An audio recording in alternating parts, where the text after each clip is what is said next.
Give me roses and I left them there to die. Hello mga ka-Vishy Mami! For today's video ay super late upload na po ito dahil ang ganap na ito ay yung first birthday at binyag ni Migay. Super late na po kaya pasensya. Kaya nga po pala trinay ko na i-upload kasi gusto kong makita ni Migay one day na kung ano yung ganap nung birthday niya at yung binyag niya. As you can see, may mga souvenir po na si Migay. Galing po yan ng Pinas. Lahat po ng souvenir ni Migay ay galing po sa Pinas. Ang ganda po ng quality na yan. At yung kandila po galing po ng Pinas, pati yung ref magnet din po galing po ng Pinas. Lahat po talaga sa Pinas ko po in order. Support local, charot. Kasi nga po mas mahal po dito, kaya dun po ako sa Pinas nag-order. Buti, timing na timing po. May mga kaibigan akong umuwi, kaya sila yung nagdala dito sa Australia. As you can see, ito yung ganap ng binyag ni Migay. Sa Catholic po, church po namin siya bininyagan. Dahil nga po, Catholic po yung family ng daddy ni Migay. Pero hindi sila nagsisimba, charot.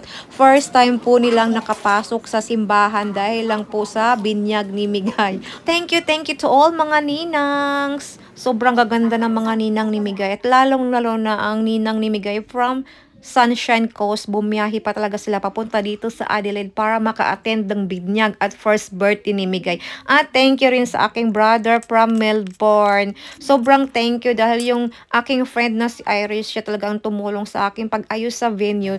Dahil nga yung kapatid ko na lasing, hindi niya inayos yung decorations, hindi niya tinapos yung mga balloons. Tingnan na naman, tabingi yung mga pinaglalagay namin dyan. Kasi nga po wala na kaming time. Sobrang aga po kasi ng binyag At ni Migay. ito naman yung iyakan moment dahil magmi-misses kami or birthday wishes namin for Migay. Sobrang nagsiiyakan na kaming mag-asawa dahil sobra talagang ano kami, yung heart namin is full of grateful kay God.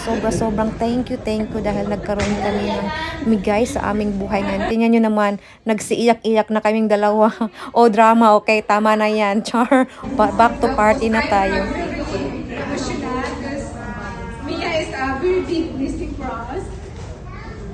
We didn't expect Mia, last year we're planning to have doing IVF, and then it's like God's plan is really worked right,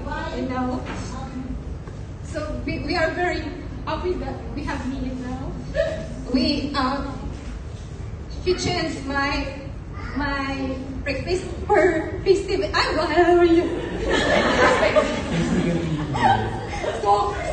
At ito na nga, yung magagandang mga cakes ni Migay. Yung birthday cake is sponsored by Mami Ninang Irish. O diba, sponsored yan. In-order ko lang din yan sa Vietnamese dito na bakers. At yung binyag naman na cake ni Migay ay sponsored by Mami Ninang Honeybay.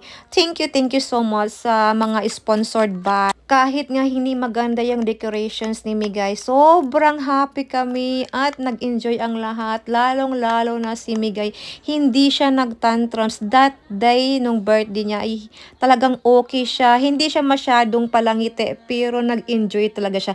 At nag-enjoy lahat ng mga bisita namin dahil marami kaming palaro.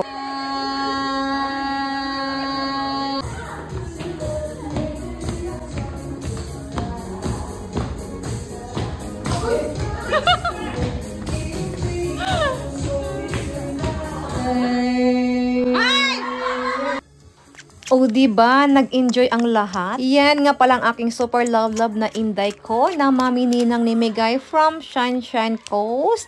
At thank you so much sa aking mga magagandang mga bisita, mga kaibigan. Thank you so much sa inyong mga presensya at sa inyong effort talaga na nag-dress up kayo, char. At doon sa mga friendship kong nagdala ng mga specialty na mga desserts. Thank you so much. At sa Cater Food by Lotong Bahay by Miss mutya na napakaganda. At syempre, ang last part ng ating party, ang kasiyahan ng lahat, ang balutin time! O diba? Mas okay na talaga ipamigay ang lahat ng mga food na natira dahil nga po walang kakain sa bahay. Kisa naman masira at itatapon lang. O diba? Sayang. At ang mahal pa naman ng catering. Sa nagtanong nga pala bakit ko inisa yung birthday at yung binyag ni Miguel. Dahil nga po maharlika dito ang gastos kaya inisa na po namin.